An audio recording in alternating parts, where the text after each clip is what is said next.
मालिक, आज मेरे बेटे की तबीयत ज्यादा खराब है। कृपा कर मुझे 200 रुपए दे दीजिए। मैं आपके यहाँ पर काम करके आपके सारे पैसे चुका दूंगा। अरे नहीं हरीराम, मैं तुम्हें पहले पैसे नहीं दे सकता। यदि पहले पैसे चाहिए तो तुम्हें मेरे पास कुछ गिरवी रखना पड़ेगा। लेकिन मालिक, मेरे पास तो कुछ भी नहीं है जो मैं तुम्हारे पास कुछ गिरवी रखूं। नहीं हरीराम, तुम्हारे पास तुम्हारा खेत तो है। तुम उस खेत को मेरे पास गिरवी रख दो। जब तुम मेरे पैसे वापस कर दोगे तब मैं तुम्हारा खेत तुम्हें लौटा दूंगा। ठीक है मालिक, आप मेरे खेत को गिरवी रख लीजिए। कृपा कर मुझे पैसे जल्दी दे दीजिए। फिर वह सेठ हरीराम को पैसे दे देता है। पैसे लेकर हरीराम वहाँ से चला जाता है। सेठ गणपति राम बहुत ही कुटिल था, मानो उसका हृदय पत्थर के समान हो, जो लोगों की मजबूरियों का फायदा उठाता था। उसके पास काफी सारे लोग काम करते थे। उसी गांव में एक मोहन नाम का लड़का रहता था, जो बहुत ही मेहनती था। उसके पास एक छोटा सा खेत था।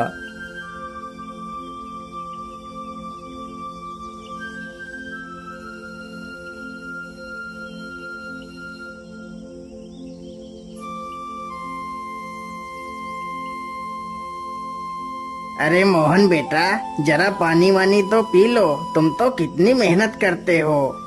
हाँ चाचा, क्या करूं, बिना मेहनत के तो कुछ होगा भी नहीं। हाँ बेटा, तुम्हारी इसी मेहनत की वजह से ही तुम इस छोटे से खेत में दोगुनी फसल उगा पाते हो।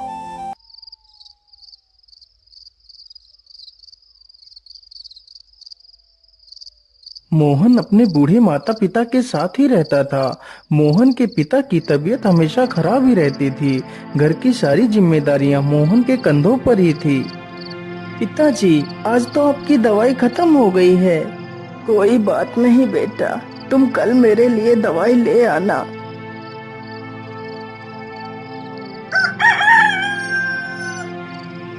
मोहन सुबह उठकर अपने पिता के लिए दवाइयाँ ले आता है। माँ, मैं पिताजी के लिए दवाई ले आया हूँ। आप पिताजी को दवाइयाँ समय से खिला देना। हाँ हाँ बेटा, मैं तुम्हारे पिता को दवाइयाँ खिला दूंगी।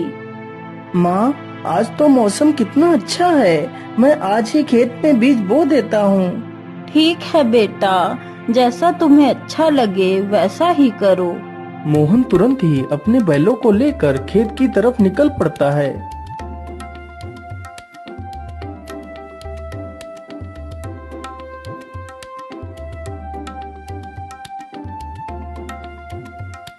हर्र, चल चल चल चल चल, आज हमें इस खेत को जोतना है और इसमें बीज बोना है। मोहन कुछ ही देर में सारा खेत जोत देता है और बीज बो देता है।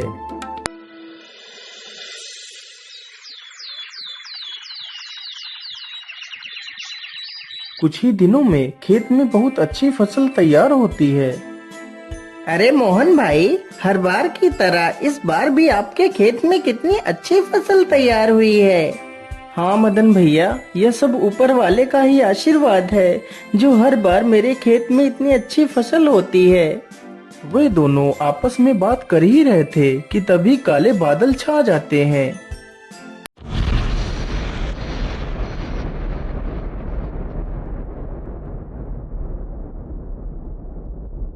अरे मोहन भाई, यह अचानक से काले बादल कहाँ से आ गए? मुझे लगता है आज तो कितनी जोर का तूफान आने वाला है। चलो जल्दी से घर चलते हैं। अरे मदन भाई, ठीक ठीक बोलो। यदि तूफान आ गया तो हमारी सारी फसलें बर्बाद हो जाएंगी। वे दोनों इतनी बात कर ही रहे थे कि तभी जोर जोर से हवाएं चलने लगती हैं और हवाओं के साथ जोर की बारिश आ जाती है। अरे ये क्या हो गया? ये तो बहुत जोर की बारिश आ गई। अरे मोहन भाई, यहाँ से जल्दी चलो, नहीं तो हम लोग भीग जाएंगे। दोनों जल्दी से एक बड़े से पेड़ के नीचे जाकर खड़े हो जाते हैं। मदन भाई, यदि ऐसे ही बारिश होती रही तो हमारी सारी फसलें बर्बाद हो जाएंगी। कुछ ही देर में बारिश के साथ साथ ओले भी गिरने लगते हैं। देखते ही देखते कुछ देर में ही सारी फसलें बर्बाद हो जाती हैं। हाय हाय, ये क्या हो गया? हे ऊपर वाले, ये तूने क्या कर दिया? अब तो सारी फसलें बर्बाद हो चुकी हैं। अब मैं क्या खाऊंगा और अपने बूढ़े माता पिता को क्या खिलाऊंगा?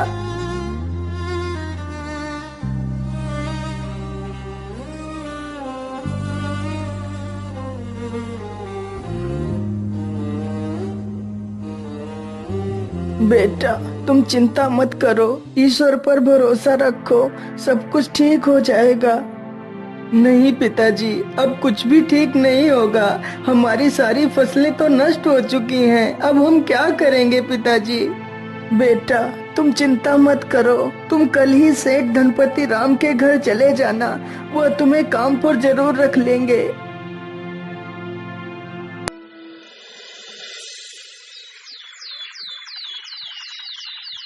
अगले ही दिन मोहन सेठ धनपति राम के पास जाता है।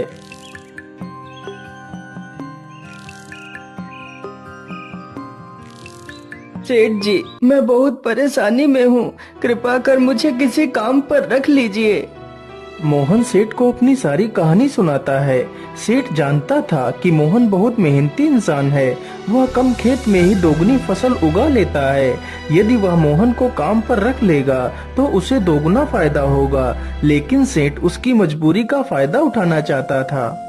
हाँ हाँ मोहन, मैं तुम्हें काम पर तो रख लेता, लेकिन मेरे पास अभी तुम्हारे लिए कोई काम नहीं है।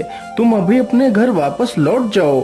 जब मेरे पास काम होगा तो मैं तुम्हें बुला लूंगा। नहीं नहीं सेठ जी, आप तो मेरी मजबूरी जानते हैं। यदि मुझे काम नहीं मिला तो मेरे माता पिता भूखों मर जाएंगे। मुझ पर तरस खाइए सेठ जी, मुझे काम पर रख लीजिए। अरे वाह वाह, जैसा मैंने सोचा था बिल्कुल वैसा ही हो रहा है। यही अच्छा मौका है इससे कम पैसे में ज्यादा काम करवाने का। अच्छा अच्छा, ठीक है, मैं तुम्हें काम पर तो रख सकता हूँ, लेकिन मैं वैसे तो सारे मजदूरों को 300 रुपए देता हूँ, लेकिन मैं तुम्हें सिर्फ 200 रुपए दूंगा। यदि मंजूर है तो बोलो। हे भगवान, क्या करूं? यहाँ पर काम करने के अलावा तो मेरे पास दूसरा कोई रास्ता भी नहीं है। ठीक है सेठ जी, मैं 200 रुपए में ही काम कर लूंगा।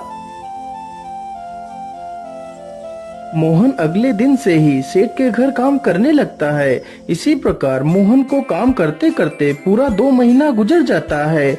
मोहन ने सेठ के खेत में दोगुनी फसल उगा दी। यह देखकर सेठ बहुत खुश हो जाता है। अरे वाह, मोहन ने तो इस बार कितनी अच्छी फसल उगाई है। वैसे अब तो मोहन का कोई काम भी नहीं है। मैं ऐसा करता हूँ, इसे आज की मजदूरी देकर काम से निकाल देता हूँ और इसकी 2 महीने की मजदूरी भी नहीं दूंगा। अरे मोहन, ये लो तुम्हारी आज की मजदूरी। अब तुम्हें कल से काम पर आने की कोई आवश्यकता नहीं है। लेकिन सेठ जी, आप अचानक से मुझे काम से क्यों निकाल रहे हैं? क्या मुझसे कोई गलती हो गई मालिक?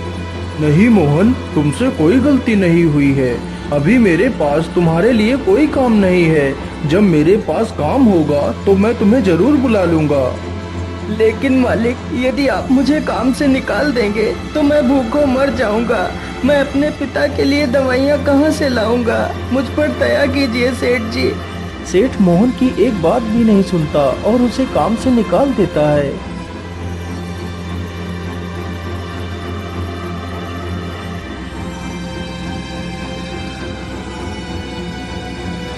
अरे बेटा, आज तुम खाली हाथ ही आए हो। आज तुम घर का राशन तो लाए ही नहीं। माँ, मुझे माफ कर दीजिए। अब मैं आपके लिए कुछ भी नहीं कर सकता। लेकिन बेटा, आखिर क्या बात है? तुम इतना परेशान क्यों हो? फिर मोहन सारी कहानी अपनी माता को सुनाता है। अब आप ही बताइए माँ, मैं क्या करूँ? कहाँ काम करूँ? किसके सामने हाथ फैलाऊं? बेटा, तुम परेशान मत हो। हम लोग आज पानी पीकर ही सो जाएंगे। वैसे भी मुझे तो भूख नहीं लगी है। और बेटा, तुम हार मत मानो। तुम कल फिर से सेठ के पास जाना। हो सकता है सेठ तुम्हें काम पर रख ले।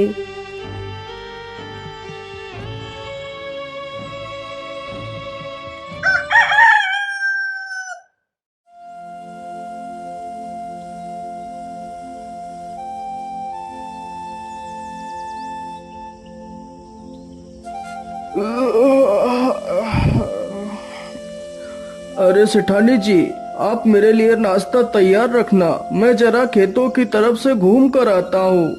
ठीक है, आप आराम से जाइए, तब तक मैं आपके लिए नाश्ता तैयार कर दूंगी। इतना सुनकर सेठ वहाँ से चल पड़ता है। तभी देखता है कि मोहन उसके घर के बाहर ही खड़ा है। अरे मोहन, तू इतनी सुबह सुबह यहाँ क्या कर रहा है? मालिक, मैं आपके पास ही आया था। यदि मुझसे कोई भूल हो गई हो तो उसे क्षमा कर दीजिए मालिक, लेकिन मुझे काम पर रख लीजिए। अरे मोहन, तू तो कितना बेशर्म है। मैंने तुझे कितनी बार मना किया है कि मेरे पास कोई काम नहीं है, फिर भी तू मेरे पास चला आता है। क्या तेरे अंदर कोई शर्म लिहाज नहीं है? मालिक, मुझे शर्म तो आती है, लेकिन जब मैं अपने बूढ़े माता पिता को पानी पीकर सोता हुआ देखता हूँ तो मुझे यह अपमान कुछ भी नहीं लगता। लेकिन मैं तुझे कोई काम नहीं दे सकता, चल भाग यहाँ से। इसी प्रकार कई दिन गुजर जाते हैं। सेठ मोहन को भला बुरा कहकर भगा देता है, लेकिन सुबह होते ही मोहन फिर से काम मांगने के लिए सेठ के घर पहुंच जाता है। लेकिन मैं तुझे कोई काम नहीं दे सकता, चल भाग यहाँ से। हे भगवान, मैं तो इस मोहन के बच्चे से परेशान हो गया हूँ, लेकिन यह तो सुधरने का नाम ही नहीं ले रहा। मैं ऐसा करता हूँ, कल सुबह होने से पहले मैं यहाँ से कुछ दिनों के लिए अपने रिश्तेदार के घर चला जाता हूँ, तभी मैं इस मोहन से अपना पीछा छुड़ा पाऊंगा। सुबह होने से पहले सेठ और उसकी पत्नी बैलगाड़ी में बैठकर वहाँ से चले जाते हैं।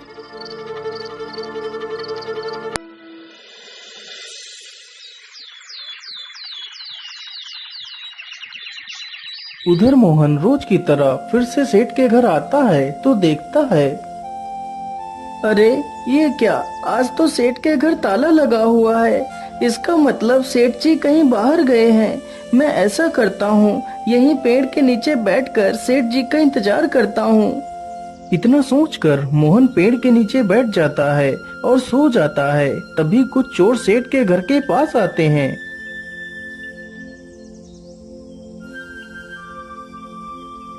अरे लल्लन, आज तो यह दुष्ट सेठ है भी नहीं।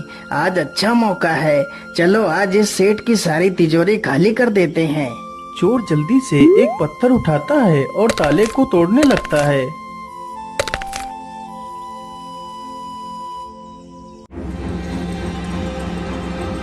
अरे ये शोर कैसा?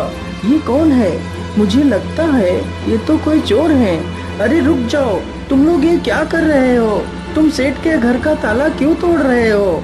अरे बेवकूफ, तुझे दिखाई नहीं देता? हम लोग चोर हैं और यह ताला हम लोग चोरी करने के लिए ही तोड़ रहे हैं। चल भाग जा यहाँ से। अरे नहीं नहीं, मेरे रहते हुए मैं तुम लोगों को चोरी नहीं करने दूंगा। अच्छा, तो तू हमें चोरी करने से रोकेगा? रुक, हम तुझे अभी मजा चखाते हैं। इतना कहकर सारे चोर बेचारे मोहन पर टूट पड़ते हैं। चोर चोर, कोई मुझे बचाओ, नहीं तो मुझे यह चोर मार डालेंगे। मोहन की ये आवाज सुनकर गांव के कई लोग वहां पर आ जाते हैं।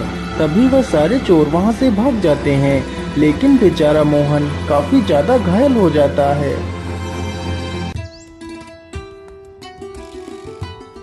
अरे सेठानी जी, अब तो हमें यहाँ पर कई दिन गुजर चुके हैं, चलो अब हमें घर वापस चलना चाहिए। इतना सोचकर सेठ और सेठानी दोनों अपने घर के लिए निकल पड़ते हैं।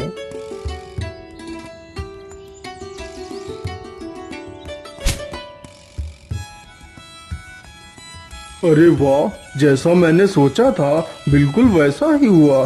अब तो मोहन से मेरा पीछा छूट गया। लेकिन ऐसा कैसे हो सकता है? मोहन आज भी नहीं आया। मोहन इतनी जल्दी हार मानने वालों में से नहीं है। फिर वह आया क्यों नहीं? कहीं वह किसी मुसीबत में तो नहीं पड़ गया? चलो चलकर देखता हूँ। इतना सोचकर सेठ गांव की तरफ निकल जाता है। अरे मदन भाई, मोहन कहीं दिखाई नहीं दे रहा, वह कहाँ गया है? अरे सेठ जी, मैं तुम्हें क्या बताऊं, आप तो बर्बाद होने से बाल बाल बच गए। क्या मतलब? मैं कुछ समझा नहीं, तुम क्या कहना चाहते हो? फिर मदन सारी कहानी सेठ को सुनाता है। ये सुनकर सेठ के पैरों तले जमीन खिसक जाती है। सेठ जी, मोहन बहुत नेक दिल इंसान है। उसने आज तक किसी का बुरा नहीं किया है। कृपा कर आप उसे अपने पास रख लीजिए। नहीं मदन, मुझसे बहुत बड़ी गलती हो गई है। मुझे जल्दी से मोहन के घर ले चलो। सेठ जैसे ही मोहन के घर पहुंचता है तो देखता है मोहन घायल अवस्था में चारपाई पर पड़ा है। मोहन, मुझे माफ कर दो, मैंने तुम्हें बहुत तकलीफ दी। जिस इंसान को मुझे अपने गले लगाना चाहिए था, मैंने उसे ही तकलीफ दी। हो सके तो मुझे माफ कर देना मोहन। नहीं सेठ जी, आप माफी क्यों मांग रहे हैं? ये तो मेरा फर्ज था। मोहन, तुम कल से मेरे पास आ जाना, मैं तुम्हें अपना विशेष अधिकारी बनाऊंगा। फिर सेठ तुरंत ही मोहन की माँ को 500 रुपए दे देता है और अगले ही दिन से सेठ मोहन को अपना विशेष अधिकारी बना लेता है।